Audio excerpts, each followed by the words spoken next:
love's tender flame, tales of romance. I'm Ardell, reading The Blue Castle by L.M. Montgomery.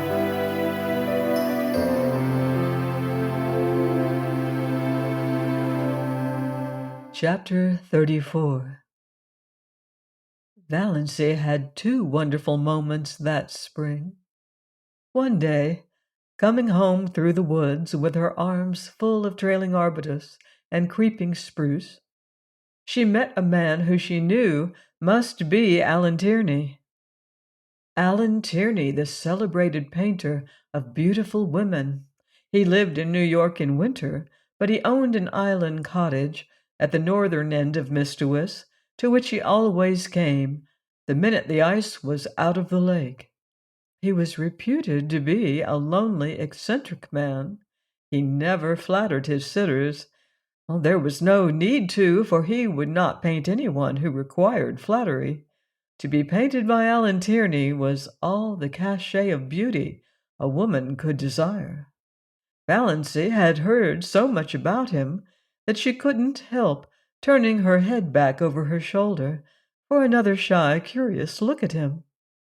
A shaft of pale spring sunlight fell through a great pine athwart her bare black head and her slanted eyes. She wore a pale green sweater and had bound a fillet of linea vine about her hair. The feathery fountain of trailing spruce overflowed her arms and fell around her.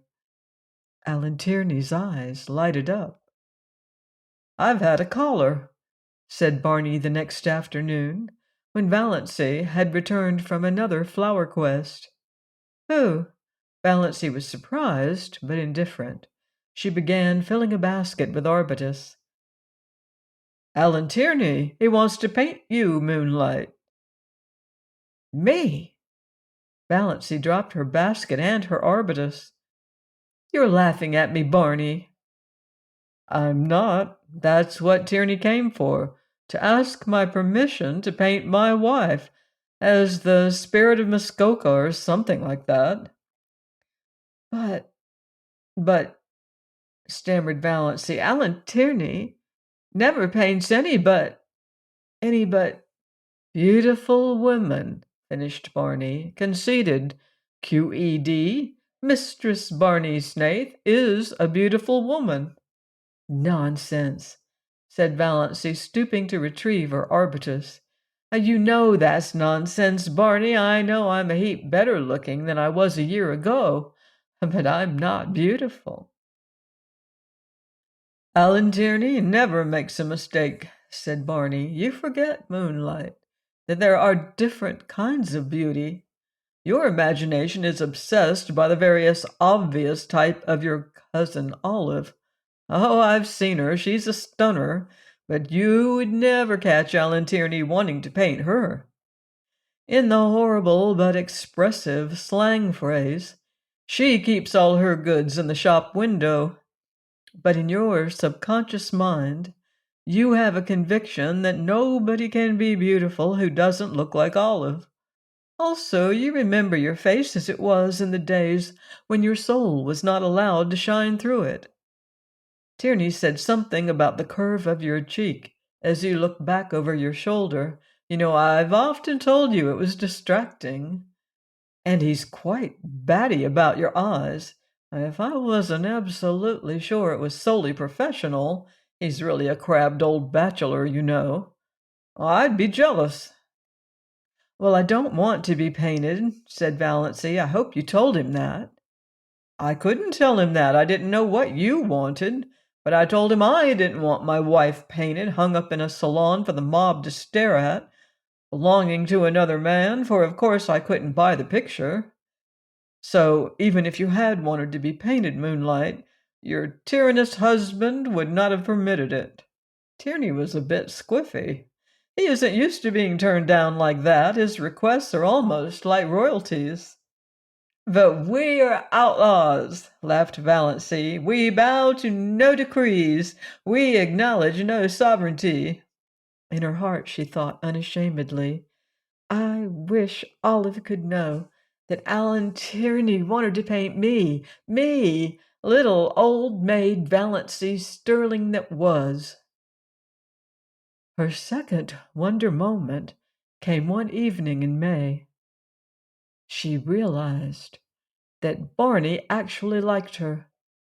She had always hoped he did, but sometimes she had a little disagreeable haunting dread that he was just kind and nice and chummy out of pity, knowing that she hadn't long to live and determined that she should have a good time as long as she did live, but away back in his mind, rather looking forward to freedom again, with no intrusive woman creature in his island fastness, and no chattering thing beside him in his woodland prowls. She knew he could never love her. She did not even want him to. If he loved her, he would be unhappy when she died. Valancy never flinched from the plain word. No passing away for her. And she did not want him to be the least unhappy. But neither did she want him to be glad or relieved. She wanted him to like her and miss her as a good chum. But she had never been sure until this night that he did. They had walked over the hills in the sunset. They had the delight of discovering a virgin spring in a ferny hollow, and had drunk together from it out of a birch bark cup. They had come to an old tumble-down rail fence and sat on it for a long time. They didn't talk much, but Valancy had a curious sense of oneness.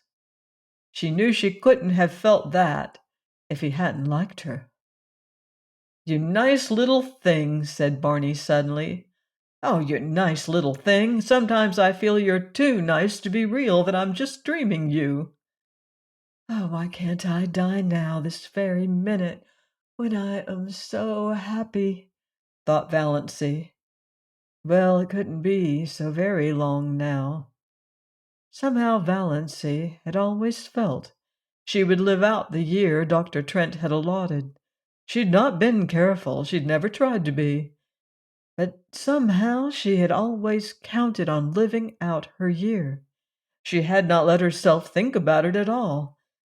But now, sitting here beside Barney, with her hand in his, a sudden realization came to her.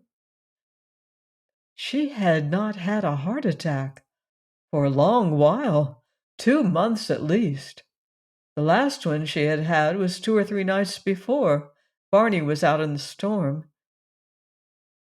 And since then she had not remembered she had a heart. Well, no doubt it betokened the nearness of the end. Nature had given up the struggle. There would be no more pain. "I'm afraid heaven will be very dull after this past year," thought Valancy. "But perhaps one will not remember. Would that be nice? No, no, I don't want to forget Barney. I'd rather be miserable in heaven remembering him than happy forgetting him. And I'll always remember, through all eternity, that he really, really liked me." Please join me next time for another romantic chapter of The Blue Castle by L.M. Montgomery, here on Love's Tender Flame. Until then, love deeply and live beautifully.